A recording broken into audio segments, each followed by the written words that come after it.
Hello, welcome to another edition of Prove All Things. Want to thank everybody who's joining us today, whether you're watching on Facebook, YouTube, or X, or on the CGI Digital Network app, whether that's on your phone, tablet, or television.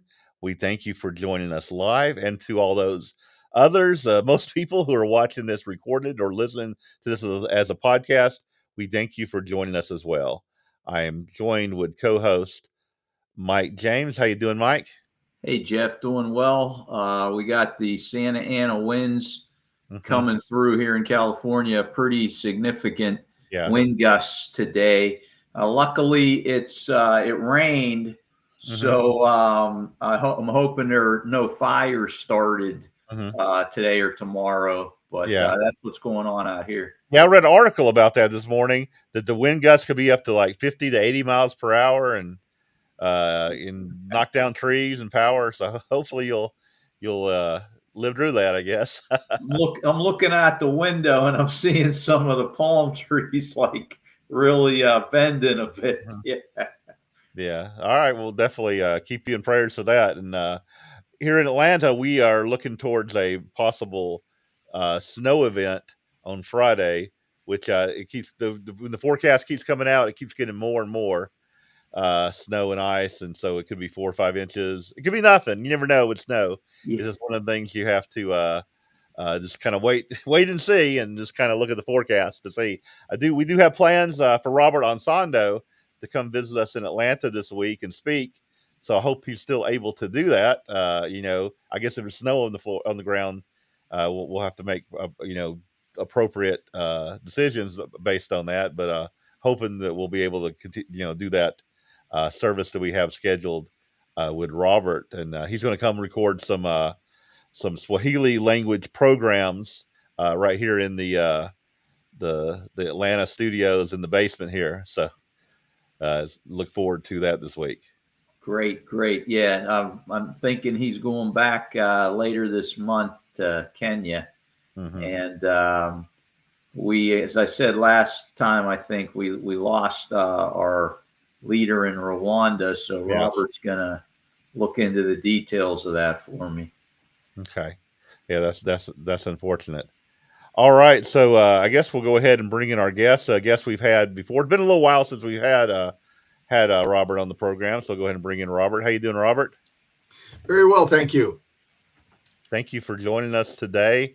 I guess before we get started, since it's been a while, and we have so many episodes, not everybody has probably seen your episodes before. So if you could maybe give us some background on who you are, where you're from, and what you have to present today. Well, I'm currently in Florida on the East Coast. They call it the Space Coast. We're over here and we get to watch the rockets take off whenever they're not taking off at 1 or 2 or 3 or 4 in the morning or something. But and it's fun. It's really quite a sight to see those things taking off and see the separation and all that. Mm-hmm. Pretty Wow. cool. My background: I lived in California for 65 years or so. COVID hit. I was an event producer. That moved me out to the East Coast here in Florida because it pretty much killed our business. No events were taking place then. And maybe since the topic today kind of fit into that, I'll go ahead and maybe talk a little bit about how I came into wanting to dig into some of the deep stuff that we'll talk about today. Okay, yeah, So, definitely, because I guess you have something pretty deep prepared for us today. well, hopefully, I'm going to try to. We're looking forward to it. Yeah, hopefully, I'm going to try to keep it as simple as possible. But I came into the church. I was basically as a teenager. There were certain things. My dad used to take us to a Sunday keeping church, and um, there were a couple of things that just didn't sit right with me as a kid. I always believed there was a God and stuff, but I said, I don't know, all these differences with the churches and this whole heaven and hell thing. That was one of the biggest things. I just said, I couldn't find any logic at all in tormenting somebody for all of eternity just because they never heard the name of Jesus or repented, didn't understand. There's a whole thing that most of us have understanding of now. Anyway, so I kind of backed out of that. But somewhere in the mid 30s, I got into a rock band. I was the lead singer and, did all kinds of crazy things. But God put a guardian angel, I guess, about me to keep me from getting too far off. And then probably somewhere in my mid 30s, I would start kind of settling down. And there was this television broadcast, and I happened to come across it on a Sunday afternoon, The Hour of Power, Robert Schuller. So you could say God used Robert Schuller to call me. Basically, but I said, well, at least he makes God out to be a nice person. He's not this lightning bolt throwing, mean guy and everything. He was just the power of positive thinking was his theme. And of course, right after his show. So that kind of brought me back to watching things on TV like that. But then immediately after his show came the World Tomorrow telecast with Herbert W. Armstrong, and he presented different things. And I had ordered a few little booklets, but it really didn't kick in yet until when he died and David Hume took over the program. And he offered this booklet called Mystery of the Ages. So I think that's what it's called, right? And so I said, wow, that sounds interesting. So I ordered that immediately. It was like somebody turned the light bulb on in the room, and I started understanding things, seeing things. It answered some of the questions that I had wondered about right in the very beginning. Like, I believe there's a God, but who's this Jesus person? Why do we need two of them and things, and pretty much right from the beginning, he took us into John, and I understood that. And then probably into it, I don't know, 12 years or 10 years, whatever, after finding a local church there and going to it, and the split happened, and I went over with United Church of God. And then got this knock on the door one time, and it was a Jehovah's Witness. And I started talking to him, and, he handed me their brochure, and we had a few things similar. I didn't know how much we had different till I kind of got into looking at it more. But I did go through, and I said, wow, every single point they're making about God's name and the importance he puts on it and all was relevant. I couldn't prove that, wow, these guys are wacky when it comes to the name. Now they've got other issues, like I said, from what I see. And so it started me on this, what turned out to be a 6-year journey, finished off with a 7-year of completion, but I just kind of really was at peace with it, but kind of started going through and searching, what is God's name? And found out that he put it in there 6,827 times in the Old Testament. And the congregation, the church I was going to, had never told me about, we talked about a lot of things, great things, but never told me that every place you see the Lord in all caps in the Old Testament, then that was actually what we call the tetragrammaton, or the four letters, Yod He Vav He. And so I had to know what this, how to pronounce that. So I went into this deep thing, of course, first going to Google and getting what I call the Google name of God, the most popular one out there right now, Yahweh. Right. But it didn't complete. When I started learning even more, I said, wait a minute, this is from some German guys.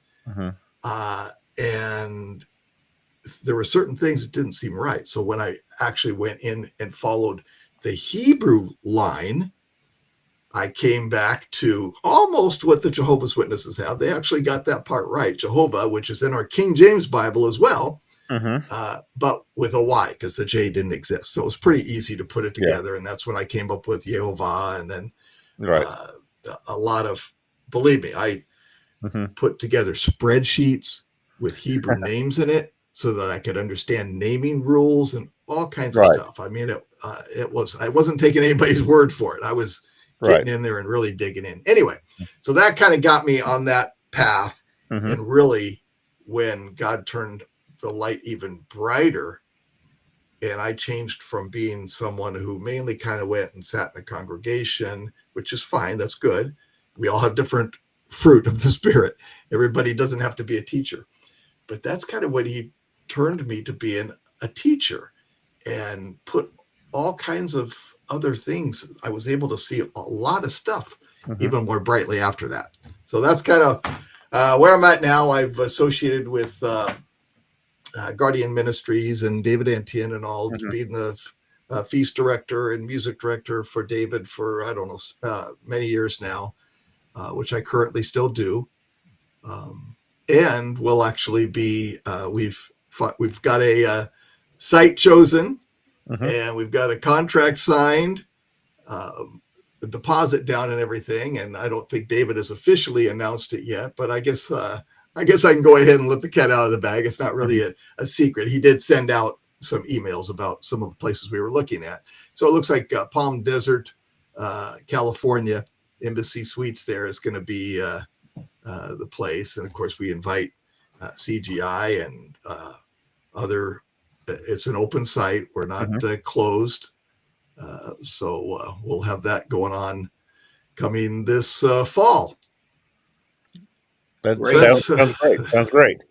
So again, is today's program? Are you going to talk about God's name? Is that going to be today's program? I'll mention some of it, but not really specifically on that. Yes, I mean, so listen. I want everyone to know. Yes, you'll hear me if I'm reading scripture, because I'm not. Of course, I got accused at first of, oh, you're one of those sacred names people. No, not at all. First of all, and I contacted them, and they replied and said, yeah, we know, because I said, I see certain similarities and things. And they said, well, yeah, we actually got our start with Herbert W. Armstrong also. We were part of that early, I don't remember what they called themselves. Radio Sabbath. Church of God. Yeah, even before that. So just like a kind of a branch off of Seventh-day Adventist or something like that. But anyway. Church of God, Seventh Day. Yeah, and so they had used the name, what I call the Google name of God. And I don't mean to say that in a derogatory way. Right. If anyone is using that, listen, God is working with us at different levels and points. So by any means, I don't hit people over the head with it. It's not wrong, as that group that I contacted, they feel like you can't say God and the Lord and all these things. You've got to use, and they had the wrong pronunciation for things because they came in from an anglicized. I wanted to look at things through the lens of time and culture that the Bible was written in. Had to consult Hebrew sources. So I will be using the name as I've come to know it. I'll use both Jesus and Yeshua. I don't, I don't try to judge people and say, oh, you got to say it this way. You can't say Jesus. Yeah. I just personally and I have a friend who, when I talked to him about it, he said, well, I love the name Jesus, and that's what I love. And I like to use that. That's fine. Yeah. That's fine. In my case, I have kind of learned to love Yeshua, the name that, and we'll see where Father gave him that name, and his mother called him, and his friends called him, and things like that. But I don't. So please don't let anyone, don't anyone misunderstand me that I am trying to say you got to do it this way. This is how it is. Right. As God shows you, that's where you're at. So you're just looking for what's the most technically correct way to pronounce like the names what I've come to know. Discovered. Yeah, what I've come to know, it's in more than 2,000, over 2,400 Hebrew manuscripts. Right. Hebrew manuscripts, you will see the pronunciation clearly with the vowel pointers and everything as Yehovah. Yehovah. So, okay. And it's like, so some people will say, well, that was the Meserites that came up with that. Well, yeah, they they came up with vowel pointers, but they didn't invent the language. They basically were coming up with vowel pointers to preserve the known language that people were speaking and knowing. So they didn't invent words. It's just that they put vowel pointers to help preserve the pronunciation as people were saying it. Okay, all right. I'll go ahead and we'll just move over to your presentation and just let you get started here. Okay, well, let me just start by saying how Hebrew started, the language Hebrew, how it started. Go ahead and let me introduce it. You can go ahead and bring me back up again for a second if you want. Okay. So Hebrew started as picture words, pictorial, same as many other ancient languages or alphabets or whatever you want to call them. Chinese, what do we see them? We see them drawing pictures, and many of those types of even Egyptian hieroglyphics. You'll see they actually told what they were trying to do by drawing these pictures, which then eventually got simplified into individual letter characters, and the invention of, so for English we say alphabet, Hebrew would be alphabet. But with that, wow, we can have some concise letters, because it's hard to fill up an Egyptian hieroglyphic book. It would be huge, and trying to teach that to kindergartners and things like that would be insane. So we got this concise alphabet, and I think that's where I'm going to start. So we can go ahead and bring my presentation back up there, and I'll kind of get into some of that. So here I show a little bit of it, and you'll notice there in the center part, starting with the aleph, you'll see that toward the right there it says ox bull. So that's kind of the meaning of every letter has actual meaning that goes along with it. And you'll see that the aleph and the picture that you'll see there in the center, where it actually kind of looks like an ox's head or a bull's head with the horns, and then as time progressed, it moved on to a more streamlined look or whatever. I think I've got another slide for that here. Yeah, so you can see the progression. So you'll see there on the where it starts off with that bull or that ox's head with the horns, and then you'll see they kind of simplified it. You can still see there's kind of some horns there. It looks like turn it sideways, and it continued to progress along until even when you get into the Greek letters and coming out to the A there, you'll see even if you kind of turned that back, if you turn that A on its side, it looks a lot like the original aleph. And same thing, the picture under that is the bet, which we use a B for, and that was the literal meaning was a tent or a house. And so you'll see the picture. They kind of started off drawing a picture of a house, and then as things progressed, it eventually kept moving along, and we end up with this B that we have now. But what these things can help us do, if I told everyone I'm going to go to take a trip to the island of Niue for a visit, some of you might say, well, where's that? Or tell me about your visit or something like that. But with the word itself, conjure up an image in your mind. Are you seeing just like a big rock volcano out of the ocean? Or what if there was a word that, because of the richness of the pictorial part that goes along with the word, has more in it? So in your mind's eye, as soon as I said island, you're seeing beautiful crystal clear water lapping up against a white sandy shore with palm trees gently blowing, and the scent of ripe coconut, and all of that richness.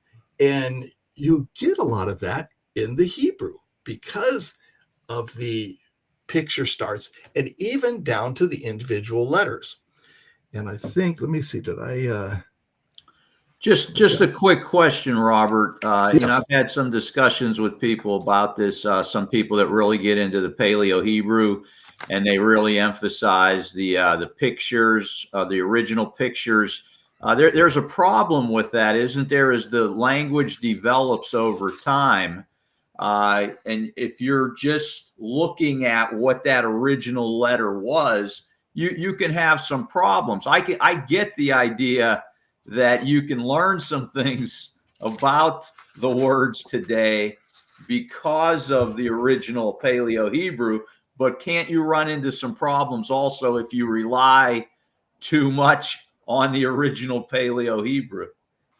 Well, yeah. I mean, we're not trying to. You can't get over the edge, extreme, literal on everything.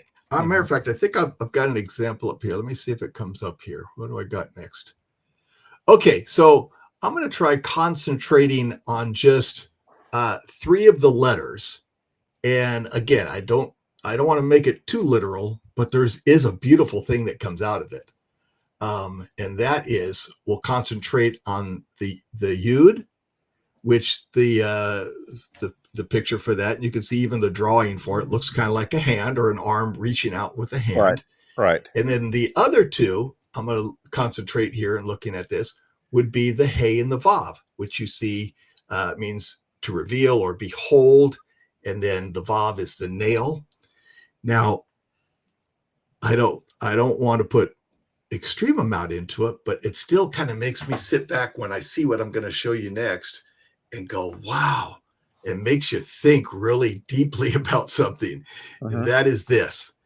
When we go back to the very beginning here, going way back here, and we look at God's name, for instance, which is now God, Hebrew is right to left. So we have the Y, the H, the V, and the H, and we put the meanings from the individual letters in there. Right. The Yod, hand, the H, behold, the Vav, nail, and then behold again. And you simply read that right to left. You have hand, behold, nail, hand, and behold. And it's like, I just look at it and I go, wow. I mean, I'm not trying to make too much out of it literally. No, that's pretty amazing. That's a prophecy in the name, in a sense. If you look at it. At the very beginning, he's in Father's name, Yod He Vav He, which I pronounce as Yehovah. Yeah. But we're talking about something that at the beginning, when Adam and Eve sinned, did he not have a plan to recover his people, to save his people? And that came in the form of nails going in his hand. I don't know. It's again, I don't want to get too literal on it. I've definitely seen some examples like what you're describing, and it is very interesting. I totally get that aspect of it. My concern with some of it is there are some people who take this to an extreme, and they're always looking for some deeper meaning within Hebrew today based on what those symbols were before. So let's just look at this example as one, just as an example. I totally get your side of the, wow, that's interesting. But then the other side of it is, well, that name also entails a lot more than just that, if you get my drift. Right. Sure. Okay. Sure. Okay. I mean, because he gave that meaning to Moses there in Exodus 3:15, after saying kind of the meaning of his name. In Hebrew tradition, they'll give the meaning of the name and then give the actual name. So you have that there, but and I don't want to go so far as to say I've got this book about Hebrew word pictures, and it's interesting, and I can find a lot of things, not just that. I see a lot of things in there that just really make you go, wow. I just see a depth and a richness, and you just kind of get blown away.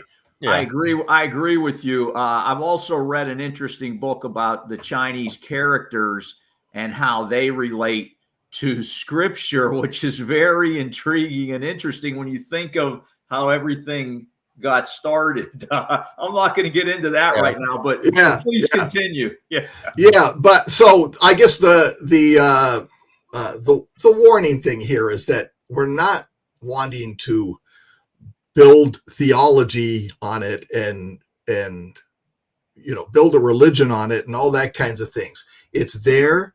Mm-hmm. It's amazing. I look at it, and for me, it's like an aha moment. And I just, and that's really what this message is about. I named it Seeing God More Clearly Through the Lens of Time and Culture. Mm-hmm. And that's really what it is. And I mentioned this to you before the program started. Really, pretty much ministers, elders, whoever's speaking, quite often will go back and we're trying to pull deeper meaning and better understanding from looking at something in the Bible, and we pull out and we'll say, well, the Hebrew word here is this and means this, and we're always doing this. I'm going to bring a few examples of it. Let me just keep going here and see what I've got next on the slide here. There's my title that I just mentioned, Seeing God More Clearly Through the Lens of Time and Culture. Hey, Robert, what is the name of that book that you put up in case people are interested? This was a minister friend of this gave this to me. It's by Dr. Frank Seekins, and it's called Hebrew Word Pictures. And even in that, again, some of it you've got to prove all things, test all things. Right. So just because the guy who had a lot of Hebrew wisdom and knowledge and understanding came through here and put a lot of the stuff, and there are a lot of really cool things in there, you got to, kind of take some of it with a little bit of a grain of salt or whatever, shall we say. Mm-hmm. What do I have on the screen here? I think I've got an inside cover of a Hebrew Matthew, and what I wanted to go into next was some more clarity on something, and I think the thing I've got in the front is kind of obscuring the verse back there. Okay, so I'm gonna read that verse that's kind of hidden back there then, which is from Romans 7:7. Sorry the way that this all came out and happened there. Yeah. I don't know why I got that other picture in the front. I kind of put this together at the last moment. Put it in the slideshow. If folks have their Bibles, they could look at it. Yeah. Romans 7:7. I'll just read it right now. And it says, what shall we say then? And this is the Apostle Paul speaking. He says, is the law sin? Far from it. On the contrary, I would not have come to know, that was where I wanted to put some emphasis, sin, except through the law. I would not have known about coveting if the law had not said, you shall not covet. So pointing out those things known about, how do we get knowledge? Well, we get knowledge from God's teachings, and I found deeper meaning in kind of going back to the Hebrew that gets translated into law so often, which some of you may know is Torah. Mm-hmm. And the actual English meaning of Torah, besides the first 5 books of Moses, the actual meaning is teachings, lessons. So then I went through, let me see, did I bring the other one in here? So you can almost kind of see it back there. I apologize for having that slide out of whack there. But the other one, so I'm just going to reread this. And instead of saying law, because here's why I did this. The word law, when we say that, what we can think of a judge in a courtroom hammering down a gavel. We can picture a cop on the street with his radar gun. It has some negative connotations to it. Yeah. Maybe so much so that kind of the mainstream Christianity wants to kind of throw it all out and say, listen, the law is done away with. It's so cruel. It's so harsh. It's so this and that and the other. It's got a lot of negative connotations to it. So the English word law has a lot of negative connotations. Yeah. But if you look at the word behind it, Torah, and what that means, it literally really means the teachings, the lessons, the instruction. And so if I reread that, and I'm just going to switch out that word law with that, here's what I get. What shall we say then? Are the teachings sin? Far from it. On the contrary, I would not have come to know sin except through the teachings, for I would have not known about coveting if the teachings had not said, you shall not covet. That's a great point, Robert. You struck me with that point because I'm working on a blog. I'm turning into an article for the International News on Matthew 5, because there are some Christians that say, oh, when Jesus talks about the law and commandments in Matthew 5:17 through 19, that he's talking about a new law that he's bringing, which he is addressing in his Sermon on the Mount at the beginning of Matthew 5. But here's the thing. When you read through the beginning of Matthew 5 and you look at each of those verses that Jesus is saying, blessed are the peacemakers, this, that, and the other thing that he says there, all of that is found in the Old Testament in some way. And they are teachings from the Old Testament. So you just hit me with that one, man. Yeah, you know what? Well, it'd be very hard for, if you use that language with folks who say, hey, the law's done away with. Well, that sounds easy. But it's hard for them to say the teachings of God are done away with. Because that doesn't sound right. That sounds bad. We're trying to say God's teachings are done away with. And we're not saying the law is done away with it. No, we're not saying that at all. And a matter of fact, you're going to see another thing that I get to later out of Matthew, speaking of Matthew, where there's a big correction here, and Jesus very much points back to Moses and the teachings.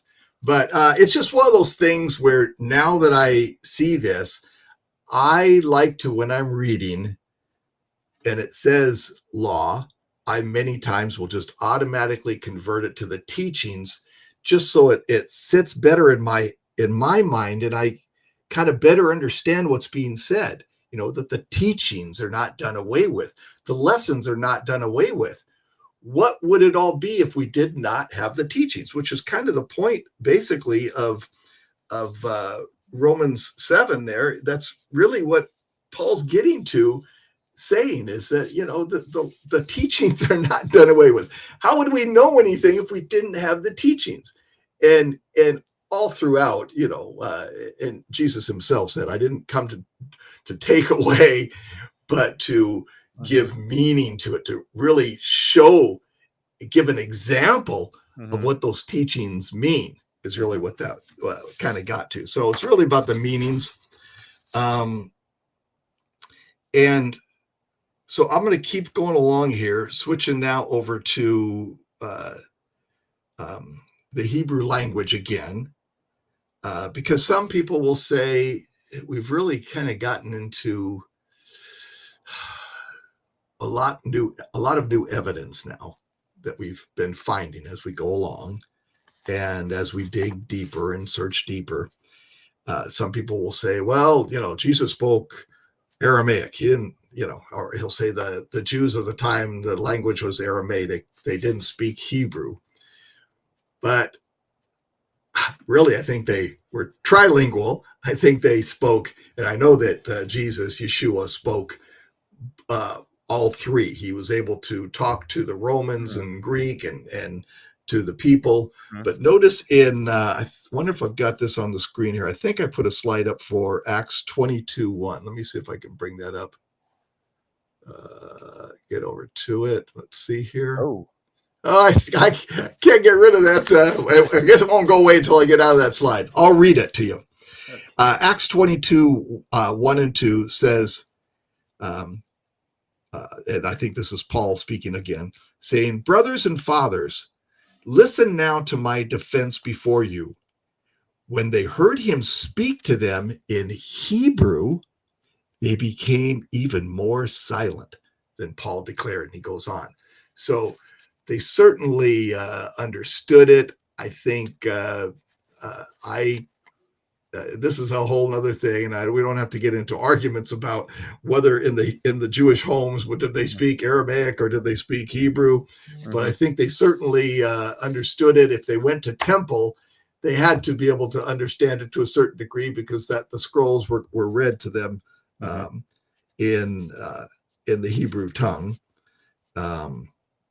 We see that there's two spots in Acts when Paul is talking about what happened on the road to Aramaeus, and he talks about the first time. And then when he retells the story, I don't have it in front of me here, but I think it's probably around Acts 23 or 26, I forget, sorry, where he mentions that he heard the voice coming, speaking to him in Hebrew. So it was not like they didn't understand it and speak it and lose this richness that I'm talking about today. And really, now I want to pull out some really cool stuff. Unbeknownst to a lot of people,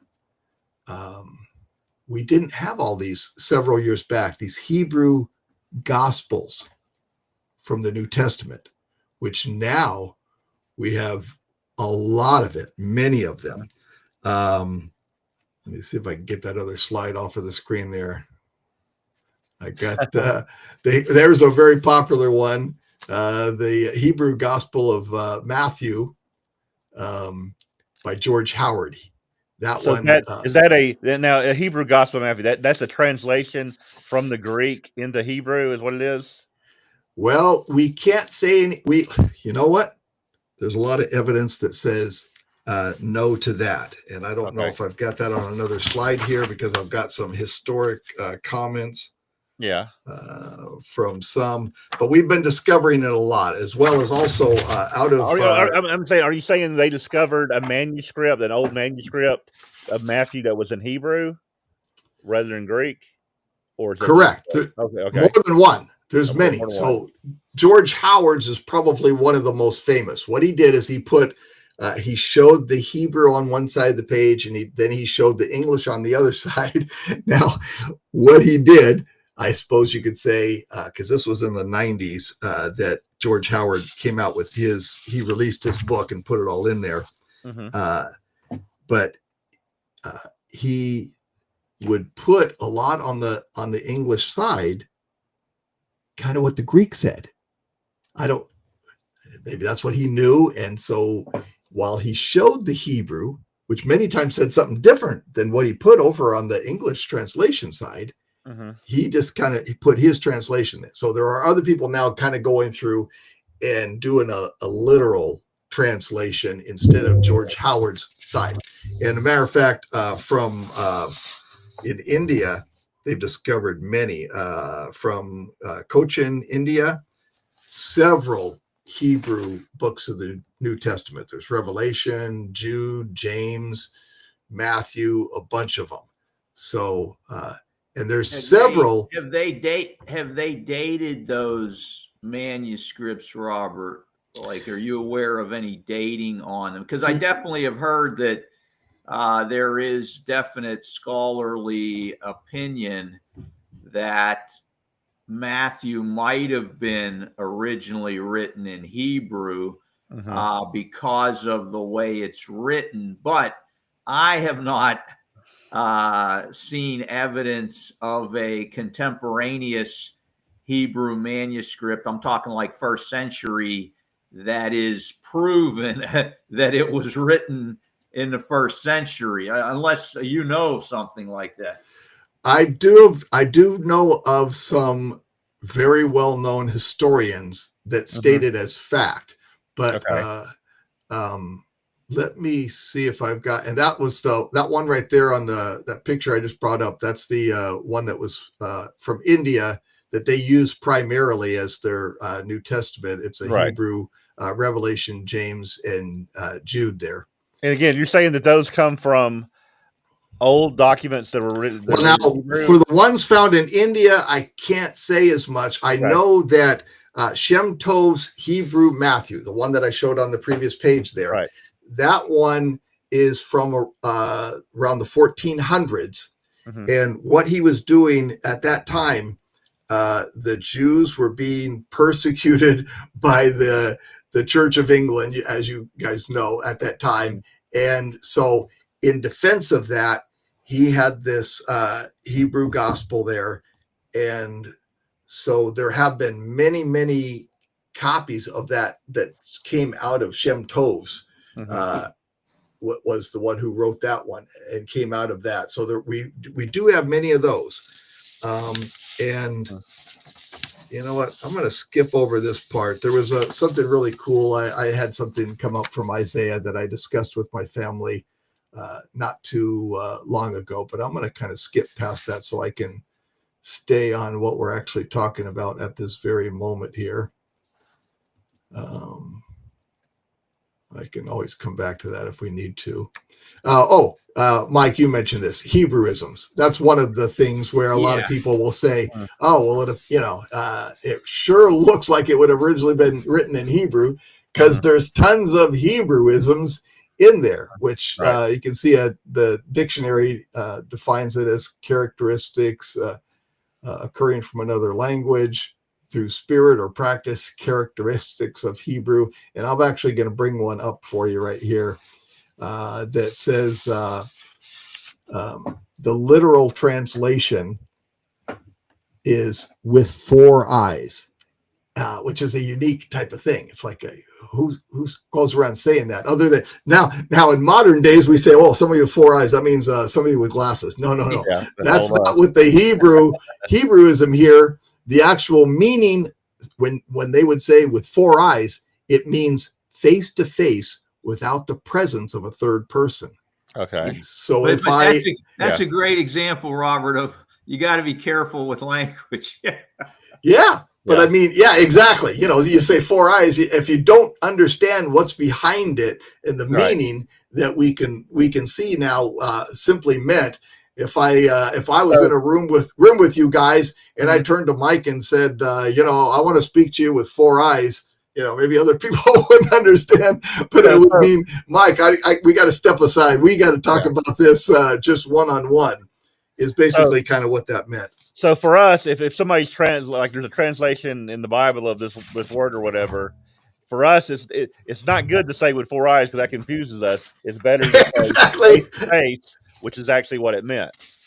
Yeah, that's just an example of Hebrewisms is one of the reasons that a lot of scholars will point to. Now, there's much more that I'm gonna look at here. Yeah. And that is, before I move on too far, being that we're speaking about Hebrew words and meanings, there's also another cool book. I don't know if you can bring that up close, Jeff. I can, but your screen's reversed a little bit, so you'll have to just tell us what it is. Oh, yeah. So get your mirrors out, folks, and look at this in a mirror. Basically, it says 52 Hebrew words every Christian should know by Dave Admonson. And it's pretty cool. Even right with the very first word here, I got it. And I just like going through and looking at it. Again, I'm looking for things, maybe I'll see things a little deeper. The first word that it comes up with is Shema, which means to hear. There's one that I used in my feast sermon, and that was shuv, which means to turn back. And so it's kind of a cool book. But there's several of those things out there where you could use it as a daily devotion. It's just a real short thing. Like Shema, for instance, it says, do you ever wake up in a fog of stress and anxiety, unable to focus because you're being pulled in multiple directions? The stress of work, unresolved issues at home, unanswered emails, sickness, tiredness, financial pressure, and so many other things in the modern world can leave us feeling flat and unable to focus in the morning. But while stress may seem like a modern issue, perhaps there's an ancient solution. For thousands of years, Jewish believers have spoken a prayer the moment they wake up, with the focus their attention on God rather than the things of the world. The prayer is called Shema, which a Hebrew word which means hear or listen. And then he goes on and kind of talks about it, but it's a fairly short little read. It's something, people might find interesting to get up in the morning again and look at something positive instead of immediately going to the news, which can is not so good. Very interesting. All right, so I'm going to get to a major mistranslation that we've got a lot of move past the Hebrewisms here, get past that, and I'm going to actually quote some historians, if I can find the right slide for that. Here we go. Papias. So he was he's called an early church father. I don't really like to use that name for him because he's wasn't an early church father of mine, but of the Romans there, he was a bishop, and from 60 to 130 CE, and this is a quote from him. Matthew collected the words in the Hebrew language, and each translated them as best he could. All right, now we want to look for a second witness. How about a second witness from Jerome? All right. So Jerome, there's his little stone statue over there. Matthew composed a gospel at first published in Judea in Hebrew. The Hebrew itself has been preserved until the present day in the library at Caesarea. I have also had the opportunity of having the volume described to me by the Nazarenes of Beroa, who use it. So there's a couple pretty strong statements beyond just looking at the Hebrewisms and a lot of other reasons that we would think, okay, it is. And so when I go to clear up a major error in Matthew, just kind of keep this in mind. And I think really the evidence, there's also, when you say a major error, you say what translation are you talking about? A major error in? So from the Greek, we have we basically, most of our English Bibles are from the Greek translation. Right. So when you compare something that's kind of confusing when you read it. Now, we'll generally do some type of acrobatics to kind of explain out this kind of strange phrase that we hear out of Jesus. And the reason I'll do that, let me see, do I have Matthew 15 by any chance around?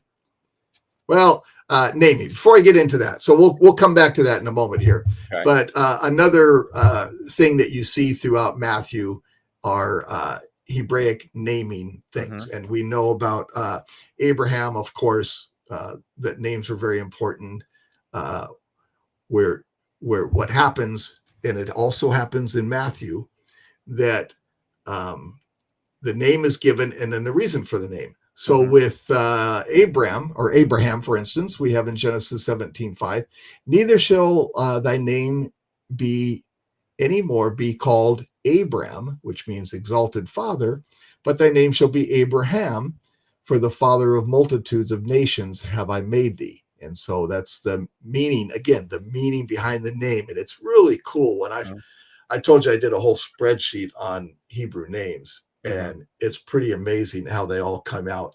And I skipped past something from Isaiah. I've got a nephew. He's in the Navy, jet pilot, and going through his training and everything. And he really found some things in Isaiah that made some special things to him. I think he even had it tattooed on his arm, and they named their son Isaiah. Well, for instance, talk about meaning and names. Isaiah's name, originally, the name that he heard around his friends was Yeshayahu. So whenever you put God's name at the beginning of a Hebrew name, it's always Yeho, Y-E-H-O. All right, like Yehoshua when you put it at the end of a name, we're talking about Matthew, which would be Matityahu, it's Yahoo. So on and on and on. I could show you multiple examples of that. That's a Hebrew naming rule. When you put God's name in, it's Yeho at the beginning. When you put it at the end, it's Yahoo. So Yeshayahu, Isaiah's name, means exactly the same thing as Yeshua's name, but in reverse. In other words, Yeshayahu means salvation of Yehovah. All right. Yeshua is Yehovah's salvation. So exact same things. They've just kind of got, one's got it on the beginning, one's got it on the end, and it's pretty cool. And I'm going to show a little bit more of that, but that's what I was talking about here. I don't know if I actually might have the Hebrew Matthew showing Yeshua's name in it. Let's see, do I? There's the George Howard's version again. Yeah, I do, as a matter of fact. So you'll see here in Matthew 1:21, she shall bear a son, and you shall call his name Jesus. That's what we have in the English. On the other side of the page. Now, remember, I said George Howard, what he does is he kind of puts the Greek on the right side, and then on the left side there, he puts the actual Hebrew. And they don't always agree. Right. But we've got other people kind of working on cleaning that up. That was George Howard in the 1990s that kind of put that out. On the left side of the screen here, I've got some underlines there. You can clearly see that it says, and you shall call his name Yeshua, for he will, Yoshia, or some people pronounce it a little bit different. Let me see. Let me get the Yasha. You will name him Yeshua because he will Yasha my people. And it actually makes it possessive. I think I got, I don't know if I brought it up here. I think I talked about that already. I wonder if I brought up by the way, I just pointed up the purple thing. By the way, it actually has God's name Yehovah in here too. Instead of saying in the next verse there, according to the Lord. Now, you have to understand at this time in the 1400s, they had a ban on the name. So whenever they put Yehovah in Matthew here, you'll see it's just the hey, and then there's like a little couple of lines, like an exclamation thing. They didn't want to, they wouldn't write out the whole thing. So whenever they did that, that was their way of putting Yehovah in there. But the whole idea of not writing it out is so that you wouldn't pronounce it. So what's the difference here, Robert? What's the difference between the Hebrew and the Greek here? Just that we see, we're clearly seeing that, that he used the real name in here, which is rich in the meaning. So Jesus is a transliteration. It's not a translation. Yeah. Well, Jesus comes from Jesus in Greek, right? You're right. Right. It's a transliteration. Why would they transliterate? I've never, because I've been thinking about this a lot. Why would they transliterate Yeshua and say Jesus into the Greek? Why do you think they would do that? Because they didn't have, well, first of all, there was no J in any of the ancient Semitic languages, so they couldn't use that.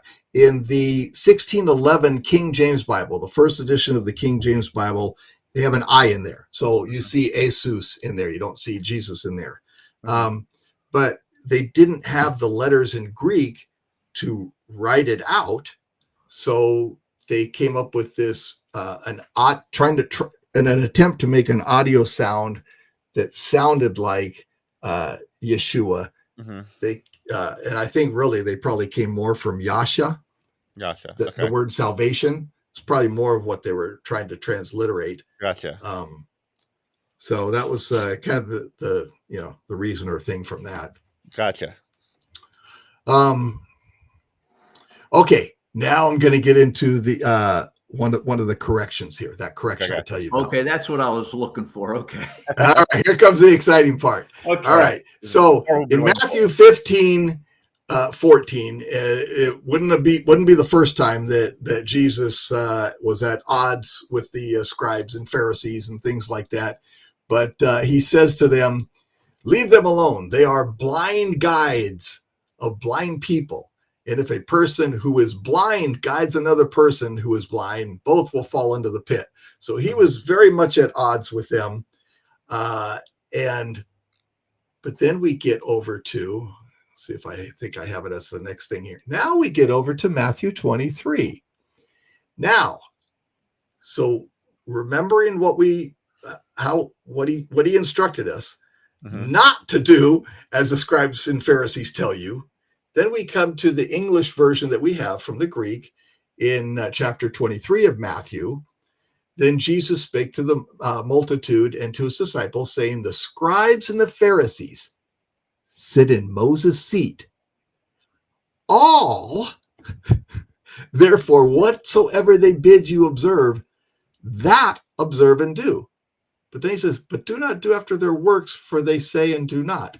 Well, it's like, wait a minute. It's like, kind of like a bit of acrobatics here. Why is he saying when in 15, he's telling us, don't do what the scribes and Pharisees tell you and do, you know? And then here says, well, they sit in Moses' seat. So everything, he says, all, therefore they bid you to do, observe, you know? And I get your point. I get your point. And I've often thought about that. The answer I get on this, and you tell me what you think, is that the phrase Moses' seat is letting us know that in the sense of their control of the temple, or the how Moses had carried the law on, that there was this religious establishment that would make decisions. No doubt there's a problem here. I get it. But have you ever heard that like Moses' seat means something about, a special relation to the original law or something like that? Well, in essence, yes. But the scribes and Pharisees, and by the way, it is a literal thing. It's not just an expression. There's a picture of the Moses seat. So the scribes and Pharisees, it's not just a saying. Right. They would sit in this stone seat. Okay. And they would proclaim their takanotes. In other words, the things that, we know that they came up with over 600 oral Torah things that were kind of bad stuff. So that's why Jesus was so much at odds with them, telling them, okay, you guys sit in this seat. But then he says, all, therefore, whatsoever they bid you do it. And then he turns around and says the opposite. And it's very confusing. Yeah, no doubt. If we go I'm interested to hear what you got. If we go to the other side of the page, it's a mistranslation of one single word completely changes and makes Yeshua not talking in confusing language. Let's see if I got that. I can bring that up for you. All right. Here's what the actual Hebrew Matthew says. The Pharisees and sages sit upon the seat of Moses. All that he, not they. Remember in the Greek one, it's they, pointing to the scribes and the Pharisees. No, he's saying the Pharisees and the sages, they sit upon Moses' seat. Therefore, all that Moses says to you, diligently do. But according to their reforms, their takanotes, their precedences, their oral law, their oral law, not do, right? Yeah. Because they talk, but they do not do. They try to lay heavy burdens. They make up these, they're very crafty, make up these laws and things, and then they figure out ways to get around them, of course, when it comes to money and such. But that makes a lot of sense. Yeah, that definitely clears things up. That really does, man. And it's just a simple word, one word there. One single word. I don't know if I've got a picture of that word. Now, how do they, there it is. Yeah. So how do they it's actually one single letter. They added a vav at the end. Remember, Hebrew reads right to left. Right. So you'll see he says below what that looks like in Hebrew. Wow, it looks above close that, too. They say very similar. They added one vav at the end of it, which completely changes the meaning. Oh, so let me ask you. Look how similar that is. Yeah, one letter. I have a question. So in the Greek it says they say, is what you're saying. Correct. Yes. So the Greek says they say, but if you go to the Hebrew, it says he says. Gotcha. Correct. And so I'm interested. This is very interesting to me. So I'd like to know exactly like the date of that Matthew Hebrew Bible that's translated. Like where do we get, where's that from? What's the date of that kind of thing? Because that's very interesting. Well, like I say, Ben Shove wrote that in the 1400s. Gotcha. George Howard, and I downloaded my complete version of this on the internet. You can get it on the internet also, George Howard's version. But again, remember what I said. He's got when it comes to the English, I don't know if he just didn't want to upset the apple cart or whatever he was doing. Maybe he thought the Hebrew was wrong. But while he showed the exact Hebrew from Ben Shove's writing, he put on the right side there the English. But we have other versions of it, and this isn't the only one. So there's several. One question. I'm a little confused still. The guy who determined that the possibility here is that he says, what is he basing that on? Why is he saying it should be he says? Where's he getting from George from the Hebrew? That's not George Howard's version, but you'll see it. I mean, you can't really see it on this screen. And if you don't read, this is block Hebrew. It's not Paleo Hebrew because that's what they were using at the time. But if you don't read the Hebrew itself, you're going to have a hard time with that. But the translation, the person who brought this it's probably been about 20 years ago, but a lot of people aren't aware of it, brought that out and pointed it out to people. He's a doctorate now. He was on the team of translators for the Dead Sea Scrolls. He's got several books out. Well, this particular one right here, that little slide I took out of was from Nehemiah Gordon. So he's what they call I've heard of him. He's a Karaite, right? He's a Karaite Jew. And since we brought that word up, so the difference between an Orthodox Jew, because he was raised to be an Orthodox rabbi by his father, and he would they'd tell him things like other things we see there where Jesus gets ripped. Why don't your disciples wash their hands before they eat the bread and all those things? And so he went to his rabbis and he said, where does it say in the Torah that, you have to wash your hands before you eat the bread? And they would tell him, no, that's part of the oral law that the rabbis came up with, the scribes and Pharisees came up with. And so that started making him question it. And the more that he found of their things, telling you how to put your shoes on in the morning, that you had to put your right shoe on first, but don't tie it. Then put your left shoe on and don't tie it. Then go back and tie your right shoe, and then go and tie your left shoe. And even if you didn't have shoelaces, let's say you were somewhere where maybe they only wore sandals. Well, the Taka notes were you still had to put your right shoe on first and then your left shoe or sandal. Really? So Robert, he said, where are these commands? Let me ask you another question. So in the context, I totally get what you're saying. It really seems to fit. But here's my concern: that the Hebrew. Let's take those Indian copies of the Matthew in Hebrew, going back to the 14th century, right? If we had those in front of us right now, would they say in the Hebrew, they say instead, or would they say he says there? Do you know, or do you even know? Well, I haven't checked the India one because to tell you the truth, I only learned of those last week. Okay. Gotcha. So I haven't gone through. There's a whole nother presentation where there's a Hebrew lady reading things, and she's talking about stuff and describing it to another man. It's an interview, kind of like this, but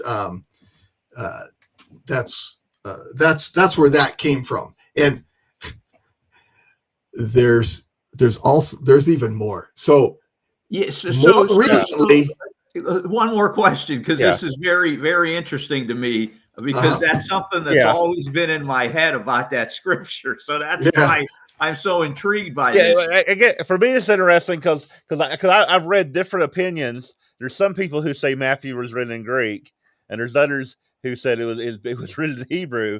So I just want to know. For me, it's like I want to know what evidence we have of the earliest Hebrew.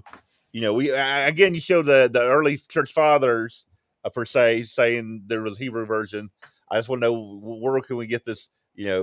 What scholars to look to about this, because this is very cool stuff.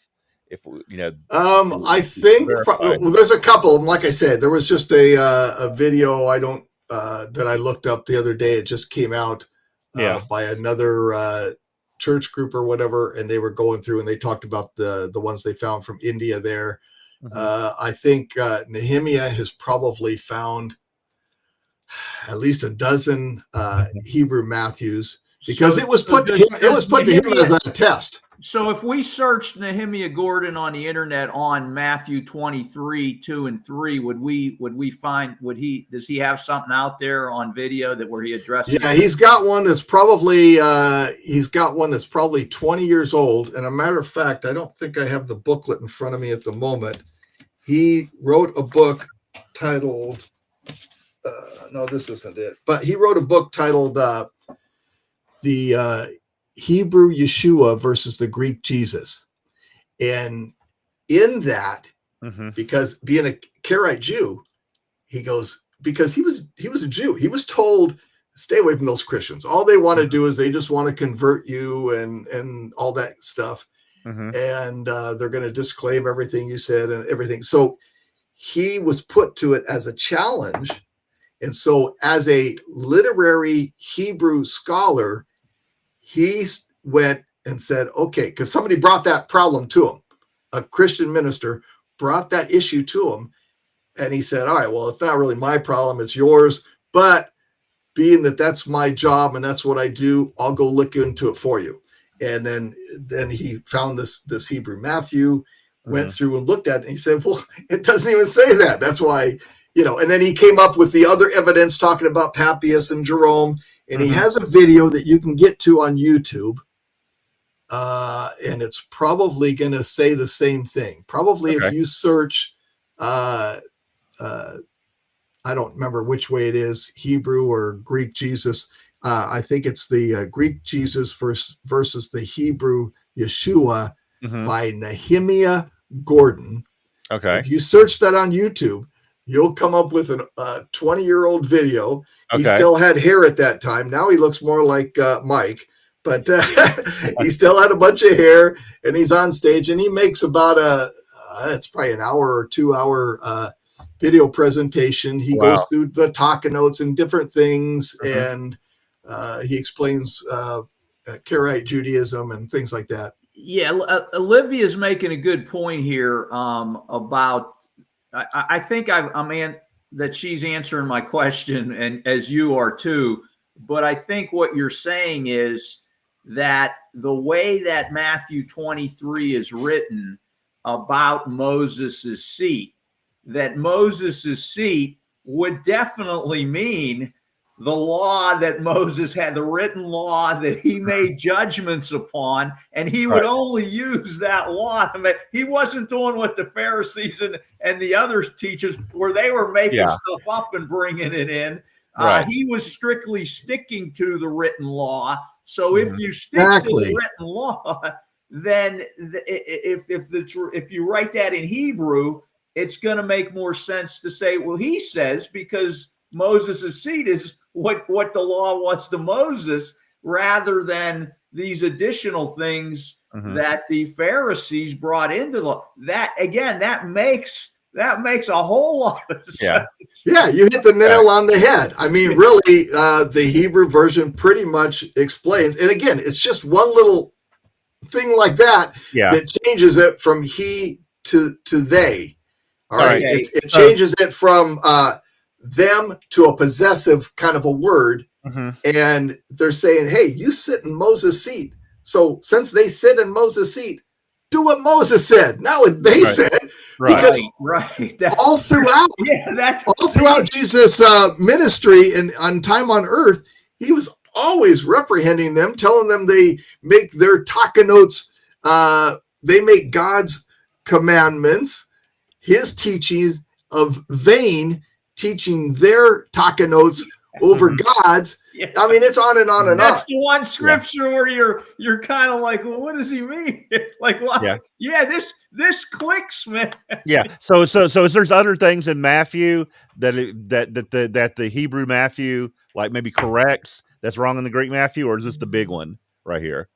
There probably are other things. Okay. I don't have them all written down in front of me. So, I don't know, maybe sometime we'll do a follow-up on this. This is a big one right here. I don't know how much time we have left. There's another big one. We're already in our double overtime. Yeah, we got we'll bring you back, Robert. There's a really cool thing in the Hebrew Revelation that next time or whatever we'll have to point out and look at. And again, it's one of those things you just kind of go, wow, the depth of the Hebrew. It's not that the Greek is wrong in this case. It's just that they use one different word for a word in Revelation, and it gives you this really depth, double side of the coin meaning. And for the Hebrews, when or the Jews, when they look at it, they probably wouldn't really understand it. But for me, when I see both of the words, my head just goes poof. Another question, again, and we can probably bring you back on this, or maybe you don't even know, is like Paul. Did Paul write in Hebrew and it was translated later into Greek, or did Paul write in Greek? Well, okay. So when you get, this is a big controversial question. Yeah. Again, there's certain evidence that Paul, being he was in the temple, we know that he was a Jew and what his background was and everything. And we know that he spoke Hebrew. So probably when he was speaking to a Gentile audience, he probably spoke whatever they spoke. But obviously we saw that example in Acts where he's speaking to the people there in Hebrew, and they really listened in, because they said, this guy's really teaching. He's teaching us a real thing if he's teaching us from the Hebrew. And and I guess if you go to the Corinthians, the Corinthians probably spoke Greek, right? So the letters to the Corinthians are probably definitely written in Greek. Yeah. I would guess. There's things to consider, because I've heard different ideas about that. But again, Paul would have been a learned guy, and learned guys at that time were multilingual. So I could see him knowing both of those languages very well. Yeah. There is some other evidence. It's not. I don't know that we have historians flat out saying that it was written in Hebrew, but there are some people, like, for instance, that will hint at Luke and Revelation and a few other things. Where there's some hints again of Hebrew, but and again, maybe to kind of bring this all back together to a point, it's not that we're trying to poke holes in the scripture the way we have it. Right. All right. We have it, but it's another in-depth way to look at something and get some other deeper meaning. I mentioned something in Revelation, many things in Hebrew. So I'm thankful. I'm so thankful that we have the Greek. Otherwise, we wouldn't have much of anything, right? Before I go, I do want to tell you, there's a lot that's being found now that the Vatican has. They didn't know what to do with it. it's been given the nickname of the Vatican junk box, because there would be, single pages or something that fall out of some these are old texts and everything. And they go, I don't know what this is, where it goes. So they throw it in the junk box. There's children's writings in there and German writings, all kinds of strange things. If they didn't know what to do with them, they kind of threw them in this junk box, so to speak. Right. But there's a movement. I don't know how far along they are with all of it, but we can see a lot of this stuff online now by searching it. But they're going through. And so we've got a Hebrew John, version of John, a lot of really cool things. And again, I don't know that there's any quite as strong in disagreement, but differing in words, where it'll talk about, I don't remember the English word they use, but in the Hebrew, it'll say that the scribes and Pharisees, they used craftiness versus whatever they said in the English, I forgot, meaning how they were very tricky. They would come up with these takanos and these laws, but they always had ways to get around it. If somebody owed them money or something like that, they'd figure out a way to wiggle around it or whatever. Yeah, this is an interesting point, but like you're saying, there's enough in the New Testament to prove that Jesus was still keeping the law. He was teaching people. Yeah. But this is a real interesting one. I'll say that. Yeah, it's nice to see that what it looks like. And Nehemiah points this out. After he started looking into this as a Karaite Jew, he said he had a lot more respect for Yeshua, even though he didn't yet call him his Messiah. He said, wow, he was upholding the Torah, not trying to put it away, because all his Orthodox friends were telling him, don't look at the New Testament. That Jesus was trying to do away with the Torah and everything else. And he says, when he looked at it, he said, Yeshua looks more like he was a Karaite Jew. Because he didn't keep all that oral stuff. He kept the things that Moses taught, which is what he instructed people to do. Okay. All right. Well, hey, thank you, Robert, for joining us this week. We've gone a little bit over, but hey, it's interesting enough. Hopefully, people are going to stay in there and to the very end of this program, and we hope to bring you back on another program and maybe go into something similar, some other I'll ideas. shoot you an email, Robert, right after the show. Yeah. All right. Again, thanks, Robert, and we'll thank everybody for joining us today. And we're going to say goodbye to everyone now. And till we see everybody again next week on another Prove All Things. So goodbye, everyone.